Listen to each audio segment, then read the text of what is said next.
ГСП онлайн. Городские новости сейчас. Суббота – универсальный спортивный комплекс на Тиманской. Именно здесь стартует двухдневный благотворительный марафон. Он посвящен помощи Ростиславу Кривобокову, или как ласково его еще называют Ростик. Мальчик с серьезным заболеванием сейчас находится на лечении в Китае. Чтобы пройти курс, нужно примерно 500 000 рублей. Собрать деньги решили всем миром. Совместными организаторами благотворительного марафона выступили Ухтинский совет руководителей СМИ, мини-футбольный клуб «Ухта» и торгово-промышленная палата. Прежде всего, я считаю, это объединение людей. В данном случае мы объединились для того, чтобы помочь маленькому мальчику. Да?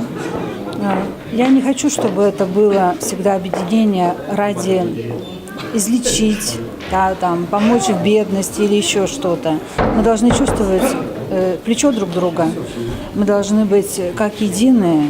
Начало марафона – мини-футбольный матч. Его участники – команды мэра и бизнесменов. Кстати, свою лепту внес МФК «Ухта». 4 его профессиональных игрока усилили составы любительских команд, по 2 в каждой. Долго выбирать, кто пойдет, не пришлось. На поле вышли местные ухтинские воспитанники в составе клуба. Соперники играют 2 тайма по 25 минут грязного времени. Дабы не ударить в грязь лицом, любители постарались подготовиться заранее. 2 тренировки проводили для того, чтобы сделать небольшую сыгранность, сыграть, потому что ребята с разных управлений, с администрацией и так далее, в одной команде между собой не играли, поэтому небольшая сыгранность, попытались ее за 2 тренировки сделать. Первыми счет открывают бизнесмены буквально на 2-й минуте. Игра богата на голы, иногда не следует с разницей меньше минуты игрового времени. К концу первого периода ничья 3-3. Второй отрывок матча также богат на острые моменты, но в итоге побеждает дружба 8-8.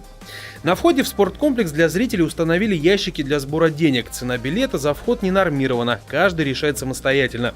Вместе с билетом дается право на участие в зрительской лотерее в перерыве. На кону подарки с атрибутикой МФК «Ухта». А собранные за билеты деньги отправляются Ростиславу. На самом деле нет мысли относительно, сколько мы сможем собрать. Сколько бы мы ни собрали, это будет супер, потому что у нас марафон на этих выходных. Я надеюсь, что люди откликнутся не только сегодня, но и завтра, потому что запланированы еще 2 акции. Действительно, на следующий день марафон продолжается 2 событиями. Во Дворце культуры открывается благотворительная ярмарка, а позже на Комсомольской площади акция «Собака-целовака».